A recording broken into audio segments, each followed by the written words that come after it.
Is the Ninja Luxe Café Pro the smartest pick for those looking to buy their first espresso machine?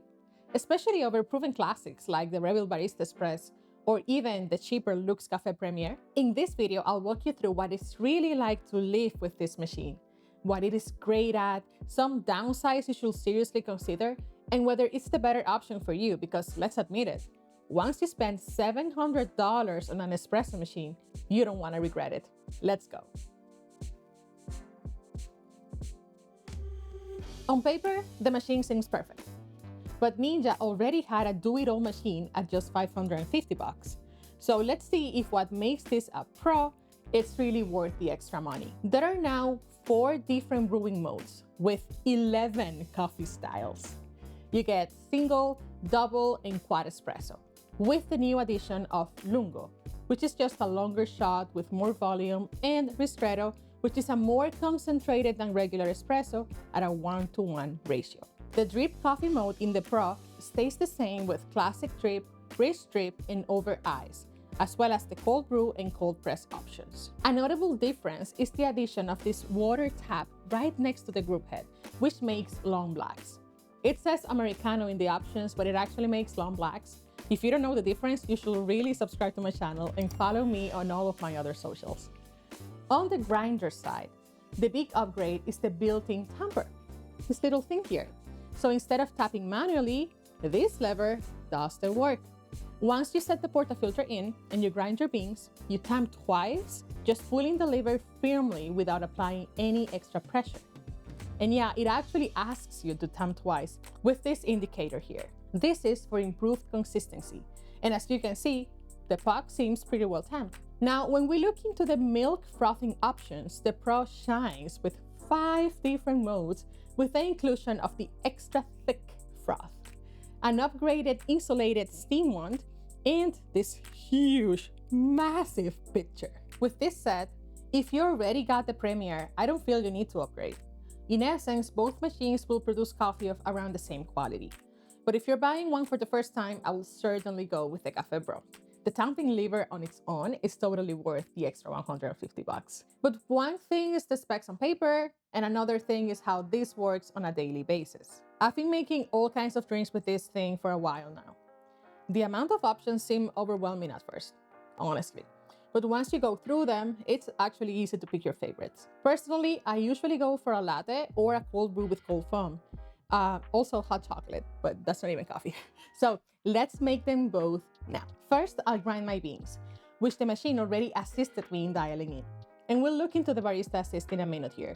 The grinder grinds by weight, and you can adjust the strength of your dose like so. Level 1 will grind for a 1-to-4 ratio coffee to water. Level 2 will be a 1-to-2.5 ratio. The level 3 is the strongest and will dose a 1-to-2 ratio, which is just a regular golden rule. In this case, 18 grams for a 36 grams output, as I will make a double espresso. And here I want to make my first point against the Breville. In terms of convenience, the Breville grinder falls short, as you have to dial in manually and you have to adjust that dose every time. A grind by weight grinder at this price point, plus the easy tamping, allow absolute beginners to pull a decent shot right out of the box. Please don't drink the first shot though, that will be gross.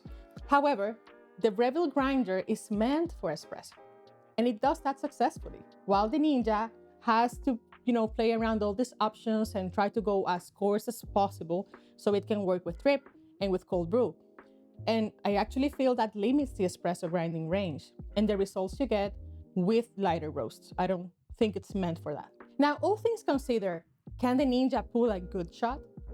I'll focus on the double espresso, which is the standard to really assess the coffee quality. Our puck is ready and all that's left is locking in and starting our brew. Although the brewer doesn't have a scale, the machine does a great job at measuring water volume and then trying to get you as close to the desired yield as possible, with an acceptable margin of error that anyone will have with most machines anyways. As you can see, the shot was coming out a little bit fast, and here's where the BaristaAssist gets to work.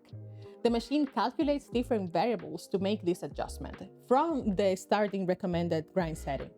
Then the water volume, and the speed at which the shot came out. Then it uses all this information to recommend you a new grind setting to improve the shot. This automated dialing process will happen whenever you change beans, or even day to day as the coffee changes, and it will suggest you what to do until the machine determines that the result is optimal. In my case, I try to follow the suggestion until it tastes good, and just ignore any subsequent suggestions if I'm good with the result. But in my time using this machine, it usually gets it right in the first 2 to 3 tries with new beans. Now, for the verdict.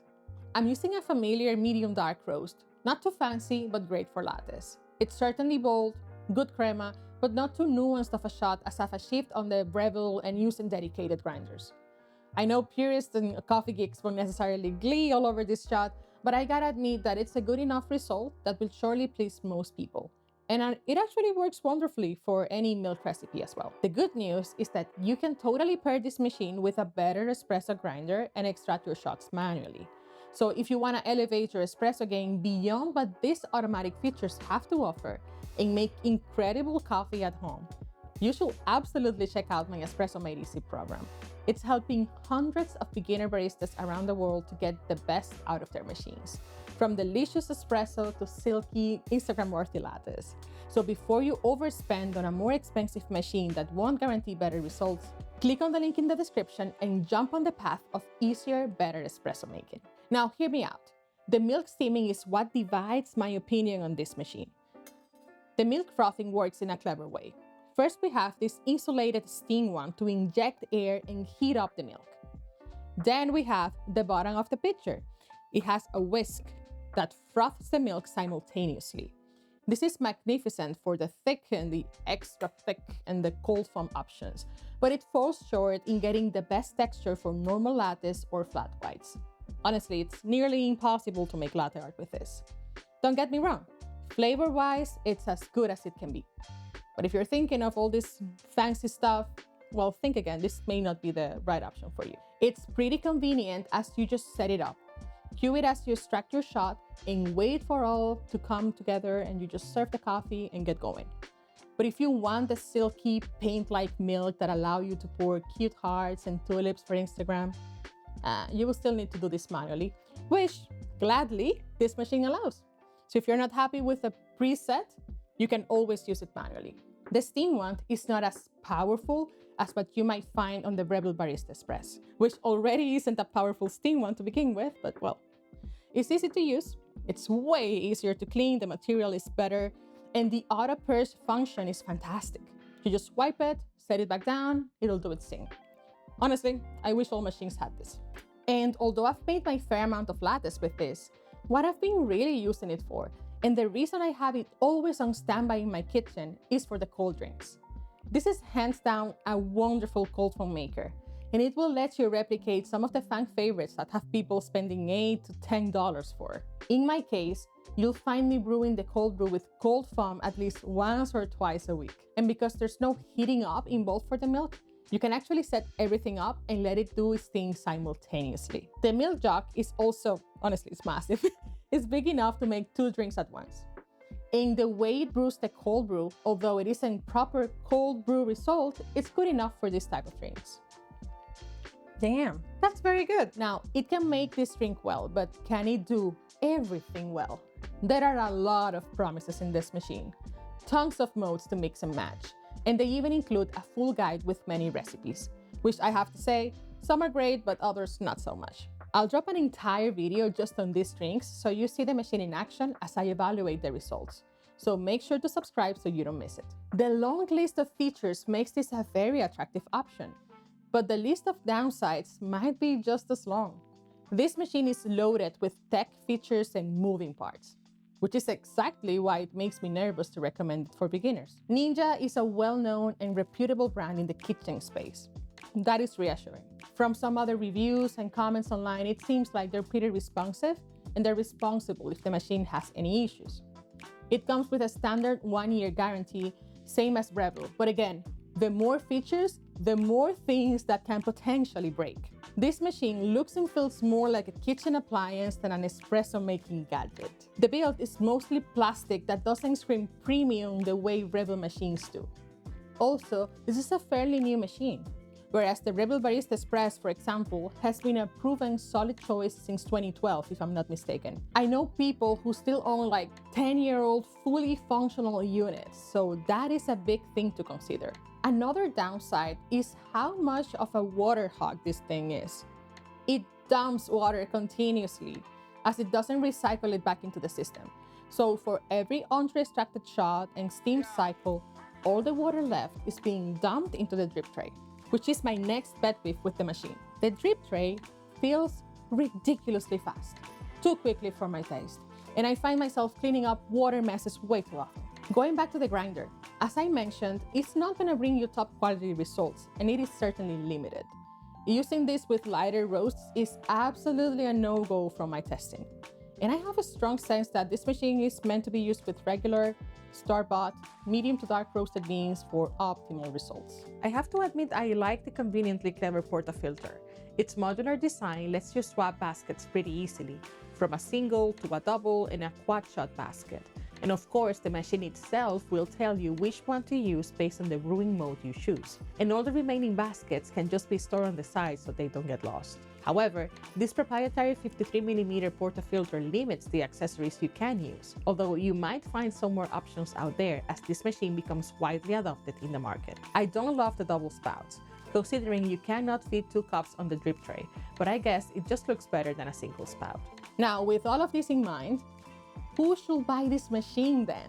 If you're in the process of setting up your first coffee bar at home, I want to help you pick the best tools, machines, and gadgets for whatever your budget is. You can download my guide for free down in the description. However, for the espresso machine, I strongly suggest you don't make a decision based on features, but more about what kind of coffee experience you're looking for. If you want to replace your Starbucks morning run with the ability to recreate sweet, cold, foamy drinks at home, this is the easiest path to achieve that. Depending on how many vanilla sweet creams cold brew you buy every week, I say you could be looking at breaking even in just a couple months after you buy this. If you're a beginner home barista with serious intent, you're looking to make great espresso and traditional drinks, the Breville Barista Express or any other in that category might be best. It comes with a steeper learning curve, but it's worth it in the long run. The truth is, the Ninja is gonna get you up to 80% of the results with just 20% of the effort. But that's quite a nice deal. In the end, I don't really think that the concept of the home barista and the concept of do-it-all machines are actually compatible. And that's okay. I know many people go from Brevilles to Ninjas just out of frustration with espresso. If you're about to be one of those, I will shamelessly recommend you my espresso making program. Or honestly suggest that you save yourself the hassle and buy this machine for peace of mind. Now I want to hear from you. Does this machine sound like the solution you were looking for? Or would you like to see a side-by-side comparison versus the Breville or even the 601? Maybe you're leaning towards something else entirely and would like to make a better choice? Tell me everything in the comments. If this was helpful, support me by liking and subscribing, and maybe even sharing it with someone who's struggling with making the same decision as you are. I'll see you next time, and thank you so much for watching.